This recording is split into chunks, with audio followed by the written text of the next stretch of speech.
ಶ್ರೀ ಗುರುಭ್ಯೋ ನಮಃ. ಶ್ರೀಮತೆ ರಾಮಾನುಜಾಚಾರ್ಯಾಯ ನಮಃ. ತತ್ಪುರುಷಾಯ ವಿದ್ಮಹೇ ದೇವಸೇನಾಯ ಧೀಮಹಿ ತನ್ನೋ ಸುಬ್ರಹ್ಮಣ್ಯ ಪ್ರಚೋದಯಾತು. ಅನಂತಂ ವಾಸಿ ಕಿಂ ಶೇಷಂ ಪದ್ಮನಾಭಂ ಚ ಕಂಬಲಂ ಶಂಖಪಾಲಂ ಧಾತ್ರರಾಷ್ಟ್ರಂ ತಕ್ಷಕಂ ಕಾಲಿಯಂ ತಥಾ. ಇದು ನವನಾಗನ ಶ್ಲೋಕ. ಏನಕ್ಕಾಗಿ ಇದು ಹೇಳಬೇಕು ಅಂತ ಅಂದರೆ, ವಿಶೇಷವಾದಂತಹ ಸಂಚಿಕೆ, ವಿಶೇಷವಾದಂತಹ ಮಾಸ, ಏಪ್ರಿಲ್ ತಿಂಗಳಲ್ಲಿ ಬರುವಂತಹ ಮಾಸ ಯುಗಾದಿ ಹಬ್ಬದ ಮಾಸ.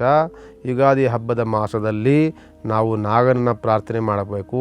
ಏನಕ್ಕಾಗಿ ಅಂದರೆ, ಈ ದಿನ ನಾನು ನಿಮಗೆ ಹೇಳಕ್ಕೆ ಬಂದಿರುವಂತಹ ರಾಶಿ ಯಾವುದು ಅಂತ ಅಂದರೆ ವೃಶ್ಚಿಕ ರಾಶಿ. ವೃಶ್ಚಿಕ ರಾಶಿ ಅಧಿಪತಿ ಯಾರು ಅಂತ ಅಂದರೆ ಕುಜಗ್ರಹ. ಕುಜಗ್ರಹನ ಅಧಿಪತಿ ಯಾರು ಅಂತ ಅಂದರೆ ನಾಗದೇವರು, ಸುಬ್ರಹ್ಮಣ್ಯ ಸ್ವಾಮಿ. ಆದ್ದರಿಂದ ಈ ಶ್ಲೋಕವನ್ನು ಹೇಳಿದಂಥದ್ದು ತಾವೆಲ್ಲರಿಗೂ ಸಹ ಆರ್ಥಿಕ ಯುಗಾದಿ ಹಬ್ಬದ ಆರ್ಥಿಕ ಶುಭಾಶಯಗಳನ್ನು ತಿಳಿಸ್ತಾ, ತಾವೆಲ್ಲರೂ ಸಹ ಸಂಭ್ರಮದಿಂದ ಯುಗಾದಿ ಹಬ್ಬನ ಬರಮಾಡಿಕೊಂಡು ಸಂತೋಷದಿಂದ ಅಭ್ಯಂಜನ ಸ್ನಾನವನ್ನು ಮಾಡಿ ಅನಂತರದಲ್ಲಿ ಸಿಹಿ ಹೋಳಿಗೆಯನ್ನು ತಿಂದು, ಜೊತೆಯಲ್ಲಿ ಪೂಜೆ ಮಾಡಬೇಕಾದ್ರೆ ಮೊದಲು ನೀವು ತಿನ್ನಬೇಕಾಗಿರುವಂಥದ್ದು ಹೋಳಿಗೆಗಿಂತಲೂ ಮುಂಚೆ ತಿನ್ನಬೇಕಾಗಿರುವಂಥದ್ದು ಬೇವು ಬೆಲ್ಲ. ಶತಾಯುರ್ ವಜ್ರದೇಹಾಯ ಸರ್ವ ಸಂಪತ್ಕರಾಯ ಚ ಸರ್ವರಿಷ್ಟ ವಿನಾಶಾಯ ನಿಂಬಕಂದಳ ಭಕ್ಷಣಂ. ಈ ಮಂತ್ರವನ್ನು ಹೇಳ್ಕೊಳ್ಳಿ, ಬೇವು ಬೆಲ್ಲವನ್ನು ಸೇವಿಸಿ ಆನಂತರದಲ್ಲಿ ಅಮ್ಮ ಮಾಡಿರುವಂತಹ ಏನೇ ಸಿಕ್ಕಿದ್ರೂ ಸಹ, ಎಲ್ಲ ಇವತ್ತು ಸಿಹಿ ಮಾಡಿರ್ತಾರೆ, ರುಚಿ ರುಚಿಯಾದಂಥ ಭೋಜನವನ್ನು ಮಾಡಿರ್ತಾರೆ, ಎಲ್ಲ ಸವಿದು ಸಂಭ್ರಮದಲ್ಲಿ ಇದನ್ನು ಕಾಲ ಕಳೆಯೋಣ ಅಂತ ಹೇಳ್ತಾ, ವಿಶೇಷವಾದಂತಹ ಸಂಚಿಕೆ. ಈ ಸಂಚಿಕೆಯಲ್ಲಿ ಏಪ್ರಿಲ್ ತಿಂಗಳಲ್ಲಿ ವೃಶ್ಚಿಕ ರಾಶಿಗೆ ಏನೇನು ಫಲ ಇದೆ ಹಂಗಾದರೆ ಅಂತ ನೋಡುವಂತಹ ಸಮಯ. ಈ ಮಾಸದಲ್ಲಿ ವೃಶ್ಚಿಕ ರಾಶಿಯವರಿಗೆ ಓದುವಂತಹ ಮಕ್ಕಳು ತುಂಬ ಮಂಡತನವನ್ನು ಮಾಡ್ತಾರೆ. ತುಂಬ ಮಂಡುತನ, ತಂದೆ ತಾಯಿಗಳನ್ನೇ ಮಾತೇ ಕೇಳೋದಿಲ್ಲ, ತುಂಬ ಆಟಪಾಠಗಳಲ್ಲಿ ಜಾಸ್ತಿ ಒಲವು ಅವ್ರಿಗೆ. ಮತ್ತು ಓದುವಾದ ಬಗ್ಗೆ ಚಿಂತೆ ಇಲ್ಲ, ಊಟದ ಬಗ್ಗೆ ಚಿಂತೆ ಇಲ್ಲ, ಕೇವಲ ಆಟ ಮತ್ತು ಸ್ನೇಹಿತರ ಸಂಗಡ ಇದೇ ಜಾಸ್ತಿ ಈ ವೃಶ್ಚಿಕ ರಾಶಿಯಲ್ಲಿರುವಂಥ ಮಕ್ಕಳ ಸ್ವಭಾವ ಆಗುತ್ತೆ. ಜೊತೆಯಲ್ಲಿ ಸ್ವಲ್ಪ ಎಚ್ಚರಿಕೆಯನ್ನು ಸಹ ವಹಿಸಬೇಕಾಗ್ತದೆ. ಯಾಕೆ, ಪಂಚಮದಲ್ಲಿ ಶುಕ್ರಗ್ರಹನಿದ್ದಾನೆ, ಪಂಚಮದಲ್ಲಿ ರಾಹುಗ್ರಹ, ಜೊತೆಯಲ್ಲಿ ಚಂದ್ರಗ್ರಹ ಇದ್ದಾನೆ, ಕೆಲವು ಗ್ರಹಗಳಿದೆ. ಆದ್ದರಿಂದ ಸ್ವಲ್ಪ ದೊಡ್ಡ ಮಟ್ಟದ ನಿರ್ಲಕ್ಷ್ಯವನ್ನಂತೂ ಮಾಡಬಾರ್ದು, ಸ್ವಲ್ಪ ಜಾಗರೂಕತೆಯಿಂದ ಇರಬೇಕಾಗ್ತದೆ. ಜೊತೆಯಲ್ಲಿ ವೃಶ್ಚಿಕ ರಾಶಿಯವರಿಗೆ 4ನೇ ವ್ಯಯಸ್ಥಾನದಲ್ಲಿ ಶನಿಗ್ರಹ ಇರ್ತಾನೆ, ಕುಜಗ್ರಹ ಇರ್ತಾನೆ. ಕೋಪವೂ ಜಾಸ್ತಿ ಬರುತ್ತೆ, ಆರೋಗ್ಯದಲ್ಲೂ ವ್ಯತ್ಯಾಸವಾಗುವಂಥ ಸನ್ನಿವೇಶಗಳಿರುತ್ತೆ. ಅದನ್ನು ಬಿಟ್ಟರೆ ಮಿಕ್ಕಿದ್ಯಾವ ಸಮಸ್ಯೆಗಳು ಬರೋದಿಲ್ಲ.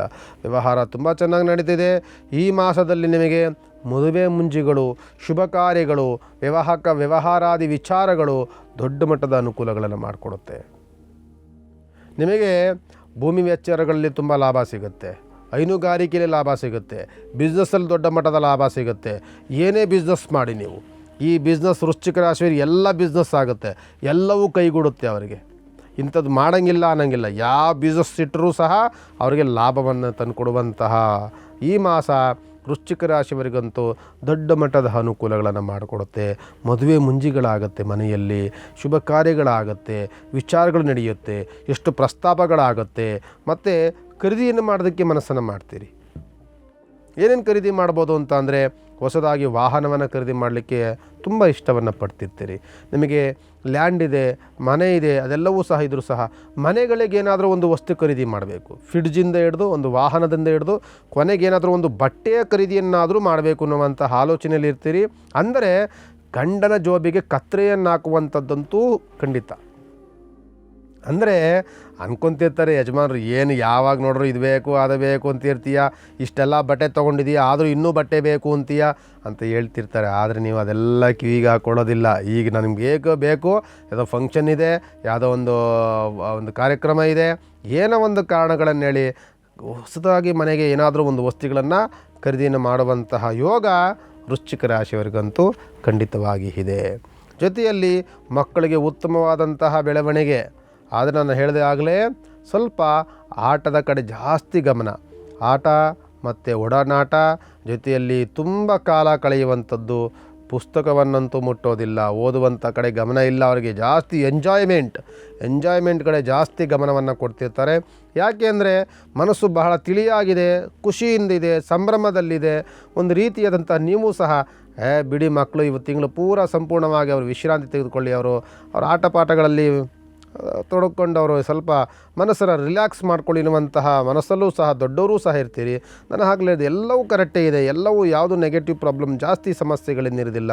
ಸ್ವಲ್ಪ ಕೋಪದ ವಾತಾವರಣ, ಸ್ವಲ್ಪ ಆರೋಗ್ಯದಲ್ಲಿ ವ್ಯತ್ಯಾಸವಾಗುವಂತಹ ವಾತಾವರಣ, ಸ್ವಲ್ಪ ಮಕ್ಕಳನ್ನ ಹೊರಗಡೆ ಬಿಟ್ಟಾಗ ಸ್ವಲ್ಪ ಅವ್ರ ಕಡೆ ಗಮನ ಕೊಡುವಂತಹ ವಾತಾವರಣ ಅಂತೂ ಇರಲೇಬೇಕು. ಅದನ್ನು ಒಂದು ಕಿವಿಯಲ್ಲಿ ಇಟ್ಕೊಳ್ಳಿ, ಮಿಕ್ಕಿದ ಯಾವ ಸಮಸ್ಯೆಗಳು ಬರೋದಿಲ್ಲ ಅಂತ ಹೇಳ್ತಾ ವಿಶೇಷವಾದಂಥ ಸಂಚಿಕೆ.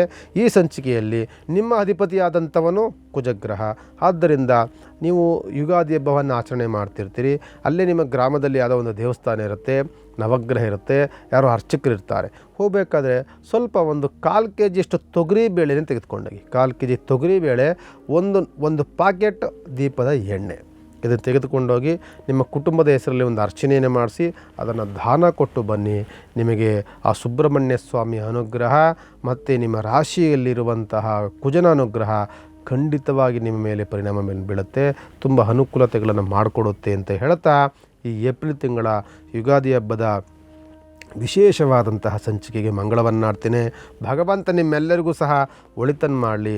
ತಾವೆಲ್ಲರೂ ಸಹ ಸಂಭ್ರಮದಿಂದ ಯುಗಾದಿ ಹಬ್ಬ ಆಚರಣೆಯನ್ನು ಮಾಡಿ, ನಂತರದಲ್ಲಿ ಏಪ್ರಿಲ್ ತಿಂಗಳಾದಮೇಲೆ ಮೇ ತಿಂಗಳು ಬರುತ್ತಲ್ಲ, ಮೇ ತಿಂಗಳಲ್ಲಿ ಏನೇನು ವ್ಯತ್ಯಾಸಗಳಿದೆ, ಏನೇನು ಶುಭ ಇದೆ, ಇದೇ ರೀತಿ ಶುಭ ಕಾರ್ಯಗಳು ಇದೆಯಾ, ಏನಾದರೂ ಬೇರೆ ಏನೋ ಸಂಕಷ್ಟಗಳಿದೆಯಾ, ಸಮಸ್ಯೆಗಳು ಬರ್ಬೋದಾ ಅನ್ನುವಂಥ ಸಂಚಿಕೆಯನ್ನು ಮುಂದಿನ ತಿಂಗಳಲ್ಲಿ ಹೇಳ್ತೇನೆ ಅಂತ ಹೇಳ್ತಾ ಈ ಸಂಚಿಕೆಗೆ ಮಂಗಳವನ್ನಾಡ್ತೇವೆ.